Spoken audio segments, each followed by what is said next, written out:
কার্যক্রম নিষিদ্ধ আওয়ামী লীগের প্রতিষ্ঠা বার্ষিকী ঘিরে সতর্ক অবস্থানে রয়েছে আইন শৃঙ্খলা বাহিনী। এ বিষয়ে আরও খবর জানাতে গাজীপুর, গোপালগঞ্জ এবং ফরিদপুর থেকে যুক্ত হচ্ছেন আমাদের তিনজন সহকর্মী। প্রথমেই চলে যেতে চায় গাজীপুরে রফিকুল ইসলাম খানের কাছে। রফিক,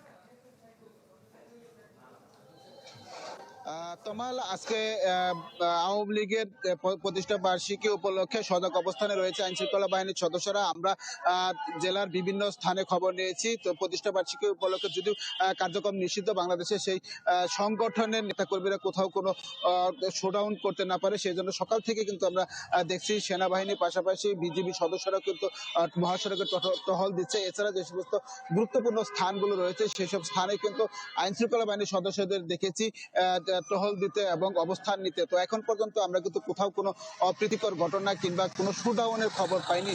তো বিভিন্ন থানাতে যোগাযোগ করেছি, তারা যেটি বলছেন তারাও সজাগ দৃষ্টিতে রয়েছে। তো গত পরশুদিন কিন্তু আওয়ামী লীগের সহযোগী সংগঠন যুবলীগের পক্ষ থেকে মহাসড়কে একটি র্যালি বের করা হয়েছিল এবং সেই র্যালি থেকে কিন্তু পুলিশ প্রশাসনকে উদ্দেশ্য করে হুমকি ধমকি দেওয়া হয়েছিল। এরপরে কিন্তু গতকাল জেলা প্রশাসনের পক্ষ থেকে আগামী 30 তারিখ পর্যন্ত গাজীপুরে সেনা মোতায়েন করা হয়েছে, পাশাপাশি বিজিবি সদস্য কিন্তু মোতায়েন করা হয়েছে। এর সাথে আইন শৃঙ্খলা বাহিনীর সদস্যরাও নিয়োজিত রয়েছে। তো আমরা মেট্রোপলিটন পুলিশ এবং জেলা পুলিশের সাথে কথা বলেছি, তারা যেটি বলছেন তাদের নিজ নিজ এলাকাতে সবগুলো গুরুত্বপূর্ণ স্থানে কিন্তু সতর্ক অবস্থানে রয়েছে, যাতে করে অপ্রীতিকর কোনো ঘটনা ঘটাতে না পারে, এমনকি মানুষের জনমনে যে ভীতি সৃষ্টি হয় এমন কোনো কর্মসূচি তারা নিতে না পারে। অন্যদিকে আমরা যেটি দেখেছি, আজকে কিন্তু টঙ্গী, কালিয়াকৈর এমনকি কোনাবাড়িতে বিএনপির নেতাকর্মীরাও তারা প্রতিবাদ মিছিল করেছে, যাতে করে কোনো যদি অপ্রীতিকর ঘটনা করা হয় সেক্ষেত্রে তারা প্রতিহত করবে, সেটি তারা ঘোষণা দিয়েছে। এই ছিল গাজীপুর থেকে সর্বশেষ খবর। কামাল।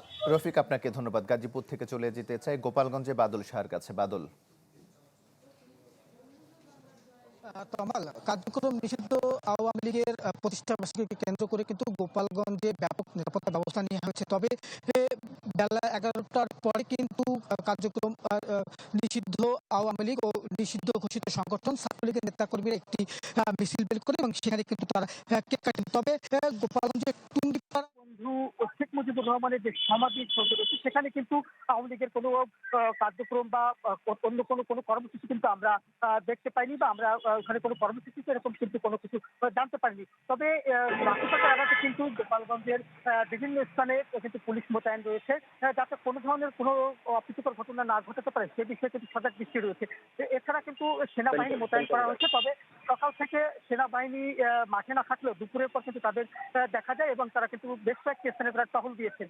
তবে এখন পর্যন্ত কিন্তু এই ঘটনায় কিন্তু 6 জনকে আটক করেছে পুলিশ এবং তাদেরকে কিন্তু দুপুরের পর জেল হাজতে পাঠানো হয়েছে।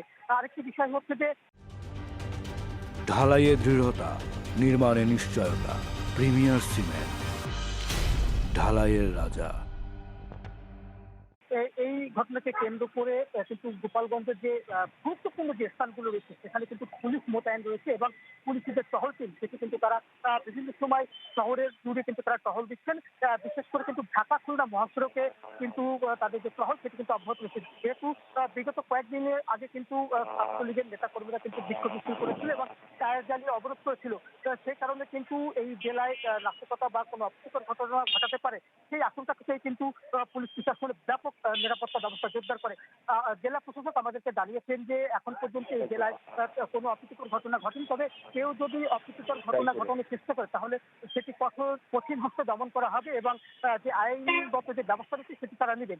সব মিলিয়ে কিন্তু এখন পর্যন্ত গোপালগঞ্জের অবস্থা স্বাভাবিক রয়েছে এবং সাধারণ মানুষ কিন্তু ভীতি ছাড়াই বাইরে বের হয়েছেন এবং তাদের যে দৈনন্দিন যে স্বাভাবিক কাজকর্ম সেটি কিন্তু তারা করছেন। সব মিলিয়ে এখন পর্যন্ত গোপালগঞ্জের পরিস্থিতি স্বাভাবিক রয়েছে। এই ছিল আমার কাছে গোপালগঞ্জের আইন শৃঙ্খলা পরিস্থিতির সবশেষ খবর। বাদল, আপনাকে ধন্যবাদ। গোপালগঞ্জ থেকে যেতে চাই ফরিদপুরে। হাসানুজ্জামান যুক্ত হচ্ছেন আমাদের সঙ্গে। হাসান, আসলে ফরিদপুরে সকাল থেকেই আমরা খোঁজ খবর রাখছি যে কোথাও কোনো ঘটনা বা অপ্রীতিকর কিছু ঘটে কিনা। সেক্ষেত্রে আমরা সকালে আইন শৃঙ্খলা বাহিনীর সাথে সেনাবাহিনীও কিন্তু মাঠে রয়েছে, টহল দিচ্ছে। আমরা সর্বশেষ যেটি জানতে পেরেছি যে ফেসবুকের মাধ্যমে একটি ভিডিও সর্বশেষ দেওয়া হয়েছে গত রাত্রি 12:01 রাজেন্দ্র কলেজ ক্যাম্পাসে ছাত্রলীগের কয়েকজন তারা মাস্ক পরে তারা প্রতিষ্ঠা বার্ষিকীর উদযাপনের একটা ছবি তারা ছেড়েছে। তো এই ব্যাপারে পুলিশ বলছে যে এই ছবিটি সঠিক কিনা সেটি তারা খতিয়ে দেখছে। আর আজকেই দুপুর 2:30টার দিকে ভাঙ্গা মহাসড়কে কয়েকজন যুবক একটি আওয়ামী লীগের পক্ষে একটি মিছিল বের করার চেষ্টা করলে স্থানীয়রা তাদেরকে ধাওয়া করে এবং দুজনকে আটক করে পুলিশে দেওয়া হয়েছে।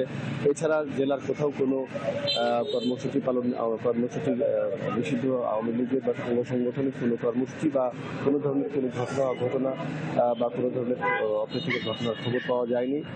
আমাদের পুলিশ প্রশাসনের পক্ষ থেকে জানানো হয়েছে যে তারা তাদের নিয়মিত টহলের পাশাপাশি বিভিন্ন পয়েন্টে সকাল থেকে তাদের অবস্থান জোরদার রেখেছেন এবং তাদের টহল এখনো পর্যন্ত চলমান রয়েছে। বড় কোনো উল্লেখযোগ্য গ্রেপ্তার এখনো পর্যন্ত নেই বলে আমাদেরকে পুলিশ সুপার জানিয়েছেন। জেলা প্রশাসক আমাদেরকে জানিয়েছেন তার অধীনে সেনাবাহিনী ন্যস্ত রয়েছে এবং তারা আজকে সহ 9 দিন তারা এসটিসি পাওয়ার সহ তারা জেলার বিভিন্ন স্থানে তারা নিয়োজিত থাকবে। কামাল হাসান, আপনাকে ধন্যবাদ।